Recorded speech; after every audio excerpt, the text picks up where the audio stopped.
ಮೊಟ್ಟ ಮೊದಲನೇದಾಗಿ ನಿಮಗಾಗಿ ಅತ್ಯಂತ ಪರಿಶ್ರಮವನ್ನು ವಹಿಸಿ ನಮ್ಮ ರಾಜ್ಯದ ಯುವಕರು ರಾಷ್ಟ್ರ ಮಟ್ಟದಲ್ಲಿ ಬೆಳೀಲೇಬೇಕು ಅನ್ನುವಂತಕ್ಕಂಥ ಧ್ಯೇಯವನ್ನು ಇಟ್ಕೊಂಡು ಯಾವುದೇ ಸ್ವಾರ್ಥವಿಲ್ಲದೆ ನಿಮ್ಮ ಭವಿಷ್ಯ ರೂಪಿಸಲು ಬಲತಿರುವಂತಹ ಈ ಕಾರ್ಯಕ್ರಮದ ರೂವಾರಿಗಳಾದಂತಹ ಡಾಕ್ಟರ್ ಶುಭಾ ಮಹಂತಿ ಮೇಡಮ್ ಅವರೇ ಹಾಗೂ ಈ ವೇದಿಕೆ ಮೇಲೆ ನಿಮ್ಮ ನಿನ್ನೆ ಮತ್ತು ಇಂದಿನ ಈ ಸ್ಪರ್ಧೆಯ ತೀರ್ಪನ್ನು ನೀಡಲಿಕ್ಕೆ ಬಂದಿರತಕ್ಕಂತಹ ನನ್ನ ಸಹ ತೀರ್ಪುಗಾರರೇ, ವಿಶೇಷವಾಗಿ ನಾಳಿನ ಪ್ರಜೆಗಳೆಲ್ಲ ಭವ್ಯ ಭಾರತದ ದಿವ್ಯ ಶಕ್ತಿಗಳಾಗಿ ಹೊರಹೊಮ್ಮಲಿರುವಂತಹ ನನ್ನ ಪ್ರೀತಿಯ ಯುವ ಸಹೋದರ ಸಹೋದರಿಯರೇ, ಯಾಕೆ ಈ ಭಾಷಣ ಸ್ಪರ್ಧೆ ಬೇಕಿತ್ತ? ನಾನು ಒಂದು 2 ನಿಮಿಷ ಹೇಳಿದರೆ 4-5 ನಿಮಿಷ ಮಾತಾಡ್ತೀನಿ, ನೀವು ಕೇಳಲೇಬೇಕು ಅಂತ ನನ್ನೊಂದು ಕೋರಿಕೆ. ಬೇಕಿತ್ತ? ಸರ್ಕಾರ ಯಾಕೆ ಯುವಕರಿಗೆ ವಿಶೇಷವಾಗಿ ಯೂತ್ ಪಾರ್ಲಿಮೆಂಟ್, ಯುವ ಸಂಸತ್ತು ಅಂತಕ್ಕಂಥ ಒಂದು ಕಾನ್ಸೆಪ್ಟ್ ಅನ್ನ ಇಟ್ಕೊಂಡು ಇಂಥ ಒಂದು ಕಾರ್ಯಕ್ರಮ ಯಾಕೆ ಆಯೋಜನೆ ಮಾಡ್ತಾ ಇದ್ದೀವಿ? ನೀವೆಲ್ಲ ಸ್ಪರ್ಧಿಗಳಾಗಿ ಬಂದಿದ್ದೀರಾ, ಯಾರು ಇದ್ರ ಬಗ್ಗೆ ಆಲೋಚನೆ ಮಾಡ್ಲಿಕ್ಕೆ ಹೋಗಿದೆ? ಪದೇ ಪದೇ ಸರ್ಕಾರ ಹೇಳ್ತಾ ಇದೆ 2047ನೇ ಇಸ್ವಿಗೆ ನಮ್ಮ ದೇಶವನ್ನ ವಿಕಸಿತ ಭಾರತ ಅಂತ ಘೋಷಣೆ ಮಾಡುವುದಕ್ಕೆ ಮುಂಚೆ ಭಾರತ ಮಾತೆಯ ಮಡಿಲಲ್ಲಿ 1 ಲಕ್ಷ ಯುವ ನಾಯಕರು ಬೇಕು ಅಂತ. ಏನ್ ಬೇಕಾಗಿದೆ? ಯುವ ಸೇವಕರಲ್ಲ, ಯುವ ಅಧಿಕಾರಿಗಳಲ್ಲ, ಯುವ ದಲ್ಲಾಳಿಗಳಲ್ಲ, ಯುವ ವಿನಾಶಕಾರಿಗಳಲ್ಲ, ಬದಲಾಗಿ ದೇಶವನ್ನ ವಿಶ್ವಗುರು ಮಾಡುವ ನಿಟ್ಟಿನಲ್ಲಿ ಪಡೆದುಕೊಳ್ಳುವಂತ ನಿಮ್ಮಂತ ಯುವ ನಾಯಕರು ಬೇಕು ಅಂತ ಹೇಳಿ ಈ ಸ್ಪರ್ಧೆಯನ್ನ ಇಟ್ಟಿದ್ದಾರೆ. ಹಾಗಾಗಿ ಭಾಷಣ ಮಾಡೋದ್ರಿಂದ ನಾಯಕರು ಹೇಗಾಗಲಿಕ್ಕೆ ಸಾಧ್ಯ? ಅದನ್ನು ನೀವು ಯೋಚನೆ ಮಾಡ್ಬೋದು. ಹೌದು, ಜಗತ್ತಿಗೆ ನಮ್ಮ ಭಾವನೆಗಳನ್ನ, ನಮ್ಮ ಅಗತ್ಯತೆಗಳನ್ನ ಅಥವಾ ನಮ್ಮ ಕ್ರೋಧವನ್ನ ಏನಾದ್ರೂ ವ್ಯಕ್ತಪಡಿಸಬೇಕು ಅಂದ್ರೆ ಅದು ಮಾತೇ ಮುಖ್ಯ. ಮಾತಿಲ್ಲ ಅಂತಂದ್ರೆ ನಾವೇನನ್ನೂ ತೋರಿಸ್ಲಿಕ್ಕೆ ಸಾಧ್ಯವಾಗುತ್ತಿಲ್ಲ. ಯಾಕಂದ್ರೆ ಹಿರಿಯರು ಹೇಳ್ತಾರೆ, ಉಸಿರಿದ್ದರೆ ಶಿವ, ಉಸಿರು ಹೋದರೆ ಶವ. ಶಿವನಿಂದ ಶವನಾಗೋದ್ರೊಳಗಡೆ ಪಡ್ಕೋಬೇಕು ಅನುಭವ, ಹಂಚ್ಕೋಬೇಕು ಅನುಭವ. ನಾವೆಲ್ಲ ನಮ್ಮಲ್ಲಿ ಉಸಿರಿದೆ, ನಾವು ಶಿವನಂತೆ ಈಗ ಜೀವಂತವಾಗಿರ್ತೇವೆ. ಯಾವ ಕ್ಷಣದಲ್ಲಿ ಬೇಕಾದ್ರೂ ಉಸಿರು ಹೋಗ್ಬೋದು. ಈಗ ನಾನು ನಿಮ್ಗೆ ಹೇಳ್ತೀನಿ, ಮಾತು ಯಾಕೆ ಮುಖ್ಯ, ಭಾಷಣ ಯಾಕೆ ಮುಖ್ಯ, ಸ್ಪರ್ಧೆ ಯಾಕೆ ಮುಖ್ಯ? ನೋಡಿ, ಮಾತಾಡೋದು ಗೊತ್ತಿರ್ಲಿಲ್ಲ ಅಥವಾ ಭಾಷಣ ಮಾಡಿರ್ಲಿಲ್ಲ ಅಂತಂದ್ರೆ ಅಂದು ಸ್ವಾಮಿ ವಿವೇಕಾನಂದರು ನಮ್ಮ ಈ ಭವ್ಯ ಭಾರತದ ಕರ್ನಾಟಕದ ನೆಲೆಯಿಂದ ಚಿಕ್ಕಮಗಳೂರು ಜಿಲ್ಲೆಯ ಸಹಕಾರ ಪಡೆದುಕೊಂಡು ಅಂತಾರಾಷ್ಟ್ರೀಯ ಸಮ್ಮೇಳನದಲ್ಲಿ ಹೋಗುವಂತ ಸಂದರ್ಭದಲ್ಲಿ ಅಲ್ಲಿ ಏನ್ ಹೇಳ್ತಾರೆ, ನನ್ನ ಪ್ರೀತಿಯ ಅಮೆರಿಕದ ಸಹೋದರ ಸಹೋದರಿಯರೇ. ಇಲ್ಲೇನಾಯ್ತು? ಇಡೀ ಜಗತ್ತಿಗೆ ಸಾರುವಂತಹ ವಸುದೈವ ಕುಟುಂಬಕಂ ಅಂತಕ್ಕಂಥ ಸಂಸ್ಕೃತಿಯ ಪ್ರಚಾರ ಎಷ್ಟು ಸುಲಭವಾಗಿ ಒಂದೇ ವಾಕ್ಯದಲ್ಲಿ ಅವರು ಹೇಳಿದ್ರು ಅಂತಂದ್ರೆ, ಪ್ರೀತಿಯ ಸಹೋದರ ಸಹೋದರಿಯರೇ. ಅಷ್ಟು ಹೇಳಿ ಸೀಮಿತ ಆಗಿಲ್ಲ, ಎಲ್ಲರಿಗೂ ಅಷ್ಟು ಮಾತ್ರ ಗೊತ್ತಿದೆ. ಮುಂದೆ ವಿವೇಕಾನಂದರು ಹೇಳ್ತಾರೆ, ನಾನು ಈ ಭೂಮಂಡಲದ ಭಾರತ ದೇಶದಿಂದ ಬಂದಿದ್ದೇನೆ. ಯಾವ ಭಾರತವೆಂದರೆ ಜಗತ್ತಿನಲ್ಲಿ ಎಲ್ಲಿ ಎಲ್ಲಿ ಶೋಷಣೆಗೆ ಒಳಪಟ್ಟಂತ ಜನ ನಿರೀಕ್ಷೆಯಿಂದ ಶರಣೋ ಎಂದು ಮುಖವಾಗಿ ಬಂದವರಿಗೆ ಅತಿಥಿ ದೇವೋಭವ ಎಂದು ಸತ್ಕರಿಸಿ ಆಶ್ರಯ ನೀಡಿದಂತಹ ಭವ್ಯ ಭಾರತದ ಪುಣ್ಯ ಭೂಮಿಯಿಂದ ಬಂದಿದ್ದೇನೆ ಅಂತಕ್ಕಂಥ ಭಾಷಣ ಇದೆಯಲ್ಲ, ಅದು ಜಗತ್ತಿಗೆ ಭಾರತದತ್ತ ಮುಖ ಮಾಡಿ ನೋಡ್ಲಿಕ್ಕೆ ಅನುಕೂಲ ಮಾಡಿಕೊಡ್ತು. ಹಾಗಾಗಿ ನೀವು ಮಾತು ಕಲಿಬೇಕಾಗಿದೆ. ಅಲ್ಲಿಗೆ ಸೀಮಿತ ಆಗಲ್ಲ.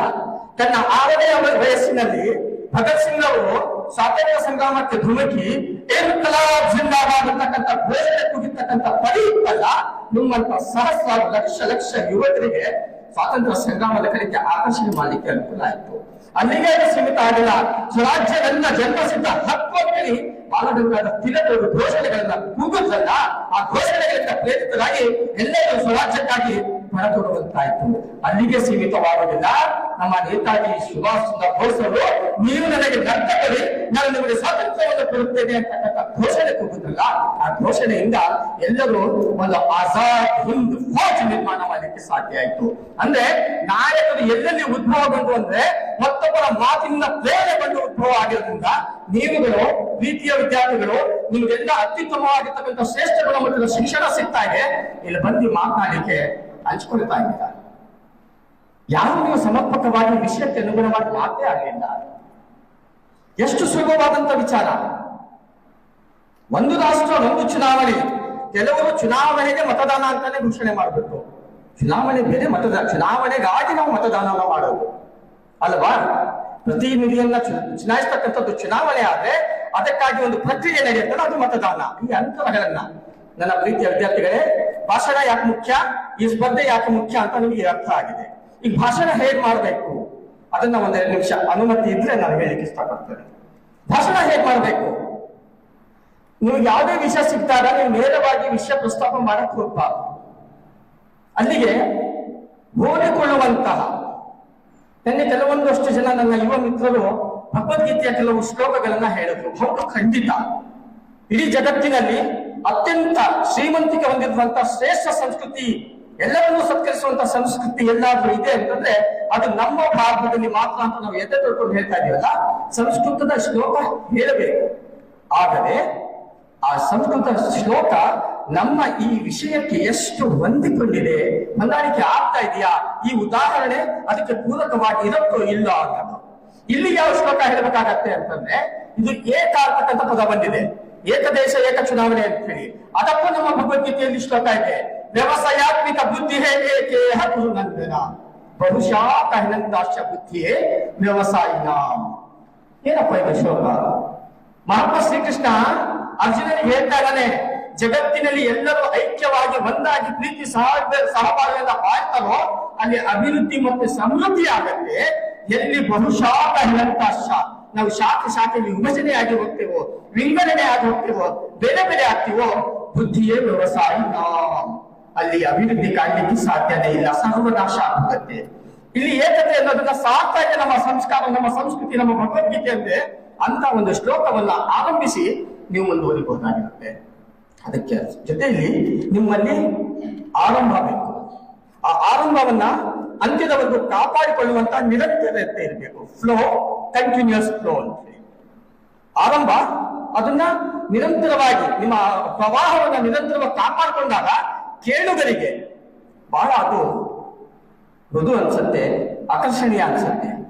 ಸಹಜವಾಗಿ ಮಾತಾಡ್ತಕ್ಕಂಥದ್ದು ಕಮ್ಯುನಿಕೇಶನ್ ಆದ್ರೆ ನಿಮ್ಮಲ್ಲಿ ಉದ್ಭವವಾಗುವಂತಹ ಪ್ರಶ್ನೆಗಳನ್ನ ಅಥವಾ ಏನಾದ್ರು ಆಲೋಚನೆಗಳನ್ನ ನಿವಾರಿಸುವ ನಿಟ್ಟಿನಲ್ಲಿ ನಾನು ನಿಂತ್ಕೊಂಡು ಮಾತಾಡದೆ ಅಂತಂದ್ರೆ ಅದು ಎಫೆಕ್ಟಿವ್ ಕಮ್ಯುನಿಕೇಶನ್ ಆಗುತ್ತೆ. ಒಂದು ಬದೇ ಸಂವಹನೆ ಆದ್ರೆ ಒಂದು ಪ್ರಭಾವಶಾಲಿ ಸಂವಹನೆ. ನೀವೆಲ್ಲ ಪ್ರಭಾವಶಾಲಿ ರೀತಿಯಲ್ಲಿ ಸಂವಹನೆ ಮಾಡಬೇಕಾಗತ್ತೆ. ಫ್ಲೋ ಆಯ್ತು, ಕಂಟಿನ್ಯೂಸ್ ಫ್ಲೋ ಆಯ್ತು. ಎಸ್ಪೆಷಲಿ ನೀವು ಧ್ಯಾನ ಕೊಡ್ಬೇಕಾಗಿರ್ತಕ್ಕಂಥ ವಿಚಾರ ಏನಪ್ಪಾ ಅಂದ್ರೆ non repetition of words and sentences ಅಂತ ಹೇಳಿ. ಪದ ಹಾಗೂ ವಾಕ್ಯಗಳ ಪುನರ್ಬಳಕೆಯನ್ನ, ಅವಶ್ಯಕವಾಗಿರ್ತಕ್ಕಂಥ ಪದಗಳನ್ನ ನೀವು ಬಳಸ್ಕೊಂಡೆ ಅಥವಾ ನಿಮ್ಮ ವಿಷಯವನ್ನ ಎರಡು ಸರಿ ಹೇಳಿದ್ರೆ ಓಕೆ. ಎಷ್ಟೋ ಜನ ಬಂದು ಚೆನ್ನಾಗಿ ಮಾತಾಡಿದ್ರು, ಆದರೆ ಅವರು ಏಕರಾಷ್ಟ್ರ ಏಕ ಚುನಾವಣೆಯನ್ನ ಬಗ್ಗೆ ಮಾತೇ ಆಗಿಲ್ಲ. ಅಂದ್ರೆ ಆ ಮಾತು ನಮಗೆ ಅರ್ಥ ಆಗಿಲ್ಲ, ಅದು ಉಪಯೋಗ ಆಗುದಿಲ್ಲ. ಆಮೇಲೆ ಅನ್ಕೊಳ್ತಾರೆ, ಜಡ್ಜಸ್ ಏನೋ ಮಾಡ್ಬಿಟ್ರಪ್ಪ, ನಾವು ಎಷ್ಟು ಚೆನ್ನಾಗಿ ಮಾತಾಡಿದೆ, 3 ನಿಮಿಷ ಪೂರ್ತಿ ಮಾತಾಡ್ರೆ ಆದ್ರೂ ನನಗೆ ಬಹುಮಾನ ಬರ್ಲಿಲ್ಲ ಅಥವಾ ಆದ್ರೂ ನಾನು ಆಯ್ಕೆ ಆಗಿಲ್ಲ. ಹಾಗಲ್ಲ, ಅದು it should be depend upon the topic ಅಂತ ಹೇಳಿ. ನಿಮಗೆ ಕೊಟ್ಟಿರುವಂತ ವಿಷಯಕ್ಕೆ ಅನುಗುಣವಾಗಿ ಮಾತಾಡಬೇಕು ಹೊರತು ವಿಷಯಾಂತರವಾಗಲಿಕ್ಕೆ ಅಲ್ಲಿ ಅನುಮೋದನೆ ಇರೋದೇ ಇಲ್ಲ, ಅವಕಾಶನೇ ಇರೋದಿಲ್ಲ. ಯಾವುದೋ ಒಂದು ಉದಾಹರಣೆ, ಒಂದು ನಿದರ್ಶನ ಕೊಡ್ಬೋದು. ನೀವು ಗಮನ ಇಟ್ಟು ಕೇಳ್ಕೊಂಡಾಗ ಏನಾಗುತ್ತೆ, ಕೇಳುವುದರಲ್ಲಿ ಮೊದಲಿಗನಾಗು ಹೇಳುವುದರಲ್ಲಿ ದ್ವಿತೀಯನಾಗುವಂತಕ್ಕಂಥ ಗಾದೆ ಮಾತು ನಮ್ಮಲ್ಲಿ ಇದೆಯಲ್ಲ, ನೀವು ಆಲಿಸಿ ಕೇಳಿದಾಗ. ಶ್ರಾವಣ ಮಾಸದ ಬಗ್ಗೆ ಎಲ್ಲರಿಗೂ ಗೊತ್ತಿದೆ ಅಲ್ವಾ? ಶ್ರಾವಣ ಮಾಸ ಅಂತಕ್ಕಂಥದ್ದು ಶ್ರವಣ ಅನ್ನೋ ಪದದಿಂದ ಉದ್ಭವ ಆಗಿದೆ. ಆ ಶ್ರವಣ ಅಂದ್ರೆ ಏನು? ಒಂದು ಕೇಳೋದು, ಮತ್ತೊಂದು ಆಲಿಸೋದು. ಆ ಶ್ರಾವಣ ಮಹತ್ವ ಏನಪ್ಪಾ ಅಂದ್ರೆ, ಆ ಸಂದರ್ಭದಲ್ಲಿ ನಮ್ಮ ಸಂಸ್ಕಾರ ಏನ್ ಹೇಳುತ್ತೆ ಅಂದ್ರೆ, ನಾವು ಪರಸ್ಪರವಾಗಿ ಒಂದು ಒಬ್ಬರ ಸಂತೋಷಗಳನ್ನ, ಕುಂದುಗಳನ್ನ, ಕೊರತೆಗಳನ್ನ ಆಲಿಸ್ತೇವೆ. ನೀವು ಆಲಿಸುವಂತರಾಗಿ. ಮತ್ತೆ ಕೇಳಿದ್ರೆ ಏನಾಗುತ್ತೆ, ಮರ್ತೋಗತ್ತೆ. ಆಲಿಸಿದಾಗ ಅದು ಗ್ರಹಿಸ್ಕೊಳ್ಳತ್ತೆ, ಗ್ರಹಿಸ್ಕೊಂಡಾಗ ನಿಮ್ಮ ಹತ್ರ ನಿಲ್ಲತ್ತೆ, ನಿಮ್ಮ ಹತ್ರ ನಿಂತ್ಕೊಳ್ತಾಗ ಮತ್ತೊಬ್ಬರಿಗೆ ವಿನಿಮಯ ಮಾಡ್ಲಿಕ್ಕೆ, ಹಂಚಲಿಕ್ಕೆ ಅದು ಸಾಧ್ಯ ಆಗತ್ತೆ. So depend upon the topic. ಅಲ್ಲಿ ನೆಂತಲು ನೀವು ಮುಂದಕ್ಕೆ ಬರ್ತಾ ಇದ್ದೀರಿ ಅಂದ್ರೆ ಅವೇರ್ನೆಸ್ ಅಬೌಟ್ ದ ಟಾಪಿಕ್. ಈ ವಿಷಯ ನಿಮಗೆ ಕೊಟ್ಟಿದ್ದಾರೆ, ಅದ್ರ ಬಗ್ಗೆ ನಿಮಗೆ ಎಷ್ಟು ಮಾಹಿತಿ ಜ್ಞಾನ ಇದೆ, ನೀವು ಎಷ್ಟು ಅವೇರ್ ಆಗಿದ್ದೀರಾ. ಎಲ್ಲರೂ ಮತ್ತೆ ಸಮಸ್ಯೆ ಹೇಳ್ತಾ ಇದ್ರಿ ಅಂತಂದ್ರೆ, ಸಮಸ್ಯೆಗಳು ಗೊತ್ತಿದೆ, ನಿಮಗೂ ಗೊತ್ತಿದೆ, ನಮಗೂ ಗೊತ್ತಿದೆ, ಶಿಕ್ಷಕರಿಗೂ ಗೊತ್ತಿದೆ, ರಾಜಕಾರಣಿಗಳಿಗೂ ಗೊತ್ತಿದೆ, ಸರ್ಕಾರಕ್ಕೂ ಗೊತ್ತಿದೆ. ಈಗ ಬೇಕಾಗಿರೋದು ಸಮಸ್ಯೆಗಳಲ್ಲ, ಸಮಸ್ಯೆಗಳನ್ನು ನಿವಾರಿಸುವಂತಹ ಪರಿಹಾರಗಳು.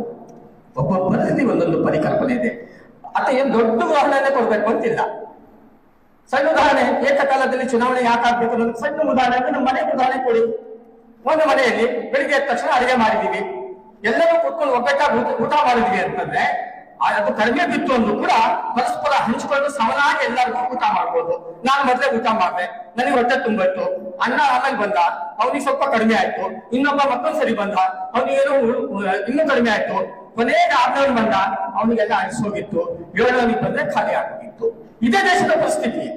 ಏಕಕಾಲದ ಚುನಾವಣೆ ಆಯ್ತು ಅಂದ್ರೆ ಏನಾಗತ್ತೆ ಹೇಳಿ, ಸಮನಾಗಿ ಎಲ್ಲ ರಾಜ್ಯಗಳಿಗೂ ಅಗತ್ಯವಿರುವಂತಹ ಅನುದಾನಗಳನ್ನ ವಿಂಗಡಣೆ ಮಾಡಿಕೊಳ್ಳಿಕ್ಕೆ ಕೇಂದ್ರ ಸರ್ಕಾರಕ್ಕೆ ಅನುಕೂಲ ಆಗುತ್ತೆ. ಅದು ಸಮನಾಗಿ ಹಂಚನೆ ಮಾಡಿದಾಗ ಅಲ್ಲಿರುವಂತಹ ಎಲ್ಲ ಸಮಸ್ಯೆಗಳಿಗೂ ಅಲ್ಲಿ ಸ್ಥಳೀಯ ಸರ್ಕಾರಗಳು ವಿನಿಯೋಗ ಮಾಡಿ ಅಲ್ಲಿ ಅಭಿವೃದ್ಧಿಯನ್ನ ಸೃಷ್ಟಿ ಮಾಡಲಿಕ್ಕೆ ಸ್ಥಾಪಿಸಲಿಕ್ಕೆ ಸಾಧ್ಯ ಆಗತ್ತೆ. ಎಲ್ಲರ ಬಗ್ಗೆ ಹೇಳ್ತಾ ಇದ್ದೀರಾ. ಮುಖ್ಯವಾಗಿ ವಿಕಸಿತ ಭಾರತ ಅಂದ್ರೆ, ಸಮೃದ್ಧ ಭಾರತ ಅಂದ್ರೆ ಅಲ್ಲಿ 4 ಅಂಶಗಳು ನಮಗೆ ಬೇಕಾಗತ್ತೆ. ಯಾವ ಅಂಶಗಳು? ಅಭಿವೃದ್ಧಿ ಏನು? Development should be A sustainable development. ಅದು ಪ್ರಗತಿ ಪರ ಅಭಿವೃದ್ಧಿ ಆದಾಗ ಮಾತ್ರ ನಾವು ಸಮೃದ್ಧವಾಗಿ ನೆಮ್ಮದಿನ ಬಾಳಲಿಕ್ಕೆ ಸಾಧ್ಯ. ಅದ್ರ ಬಗ್ಗೆ ನೀವು ಆಲೋಚನೆ ಮಾಡಿಲ್ಲ. ನೀವೆಲ್ಲ ವಿದ್ಯಾರ್ಥಿಗಳು, ಓದ್ತಾ ಇರೋರು. ನಮ್ಮ ಕಾಲದಲ್ಲಿ ನಿಮ್ಮಂತ ಇಂಗ್ಲಿಷ್ ಇದ್ದಿದ್ರೆ ನಾವು ವೈಟ್ ಹೌಸ್ ಅಲ್ಲಿ ಭಾಷಣ ಮಾಡ್ತಿದ್ವೋ ಏನೋ ಗೊತ್ತಿಲ್ಲ. ನಮ್ಗೆ ಅಷ್ಟು ಇಂಗ್ಲಿಷ್ ಗೊತ್ತಿರ್ಲಿಲ್ಲ ಆಗ. ಆದ್ರೂ ಕೂಡ ಎಲ್ಲರೊಳಗೆ ಒಂದೊಂದು ನುಡಿಯನ್ನ ಅಷ್ಟೇ ನಾವು ಕಲ್ತಿರ್ತಕ್ಕಂಥದ್ದು. ಆದ್ರೆ ನಿಮಗೆ ಶೋಭ ಮಾಡುವಂತ ಮೇಡಮ್, ಅವ್ರ ಜೊತೆಗೆ ಸಹಪಾಠಿಗಳು, ಎಲ್ಲ NS ವಾಲಂಟಿಯರ್ಗಳು, NYKS ನವರು ಬಂದು ಇಲ್ಲಿ ನೋಡಿ, ಒಂದು ಡಿಸ್ಟ್ರಿಕ್ಟ್ ಲೆವೆಲ್ ಕಾಂಪಿಟೇಷನ್ಗೆ ರೀಜನಲ್ ಡೈರೆಕ್ಟರ್ ಬಂದು ಉದ್ಘಾಟನೆ ಮಾಡಿರ್ತಕ್ಕಂಥದ್ದು ಇದು ಮೊದಲನೇ ಬಾರಿ. ಯಾಕೆ ಅಂತಂದ್ರೆ ನಿಮ್ಮಲ್ಲಿ ಮರೆಯಾಗಿರ್ತಕ್ಕಂಥ ನಿಮ್ಮ ನಾಯಕತ್ವದ ಗುಣಗಳೇನಿದೆಯಲ್ಲ ಅದನ್ನ ಹೆಕ್ಕಿ ತೆಗಿಬೇಕು ಅಂತ ಹೇಳಿ. ಇದು ನಮ್ಮ ಮೋದಿಯವರ ಪರಿಕಲ್ಪನೆ, ಇದು ನಮ್ಮ ಮೋದಿಯವರ ಆಶಯ. ನಾನೇನೋ ಮಾಡ್ಕೋಬೇಕು ಅಂತ ಹೇಳಿ. ಮೊದಲೇ ಏನಿತ್ತು, ಕೇಂದ್ರೀಕೃತವಾಗಿರ್ತಕ್ಕಂಥ ಅಧಿಕಾರ ಸೂತ್ರವನ್ನ ವಿಕೇಂದ್ರೀಕರಣಗೊಳಿಸಬೇಕು ಅಂತ ಹೇಳಿ ಮೀಸಲಾತಿಯನ್ನ ರಾಜಕಾರಣದಲ್ಲಿ ಕೊಟ್ಟರು. ಹೆಣ್ಮಕ್ಳಿಗಿಷ್ಟು, SC-ಗಳಿಗಿಷ್ಟು, ದಲಿತರಿಗಿಷ್ಟು, ಮೈನಾರಿಟೀಸ್ಗಿಷ್ಟು ಅಂತ ಹೇಳಿ ರಿಸರ್ವೇಶನ್ ಕೊಟ್ಟರು, ಮೀಸಲಾತಿಯನ್ನ ಕೊಟ್ಟರು. ಆಗಿದ್ದೇನು?